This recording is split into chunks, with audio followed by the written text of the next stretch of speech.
Ministries po bilang nakasama na rin po namin si Kuya John.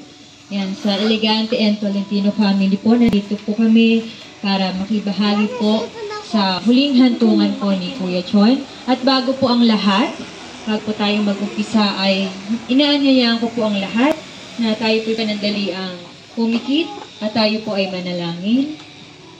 Yes, Lord. Hallelujah. Aming Ama, makapangyarihan sa lahat. Sa oras po ito, O Diyos, patuloy po kaming lumalapit sa iyo. Patuloy po kaming humihingi sa iyo ng kalakasan at comfort mo sa pamilya ni Kuya John, Panginoon, sa kanyang family, relatives, friends, at sa lahat po ng mga taong nandito, Panginoon. Ito na nga po yung huling sandali na amin siyang masisilayan. At alam po namin, Panginoon, sa piling mo, kapiling mo na po siya, O Diyos.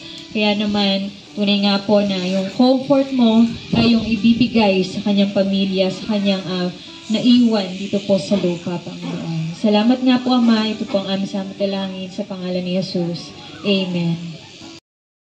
Ang pinakamainam kong awit ay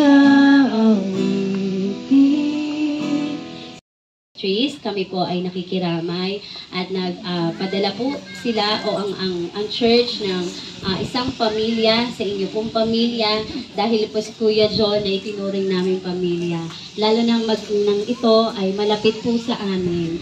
At sabi nga sa ganitong pagkakataon, masakit, no po? Masakit pero alam po natin na payapa si Kuya John. And let me read to you a verse from the Bible, from Ecclesiastes chapter 3, verse 11. He has made everything beautiful in His time. He has also set eternity in the human heart. Yet no one can fathom what God has done from beginning to end. Nice. All there shall be no more death, neither sorrow, nor crying, neither shall there be any more pain, for the former things are passed away. We are confident, I say, and would prefer to be away from the body and home with the Lord. So, confident po tayo. Lumalapit ako sa iyo na ang comfort mo ay patuloy nilang mararamdaman. Patuloy mo silang samahan.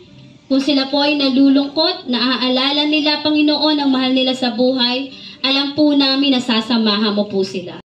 Po sa amin, papasalamat po ako sa inyong lahat.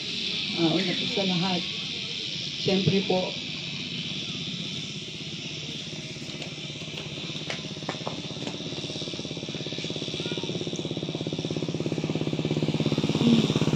sakit po talaga.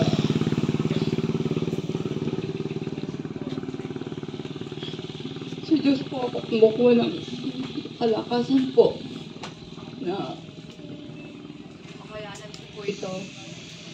Kami po ni Precious, lalo na po sa pakikiisa nyo nga po, isa na po yun na nagpapalakas din po sa akin. Muli po, sa bawat isa po, papasalamat po kami sa inyo.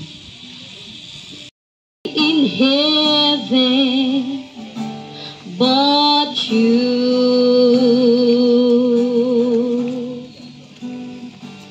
there is nothing on earth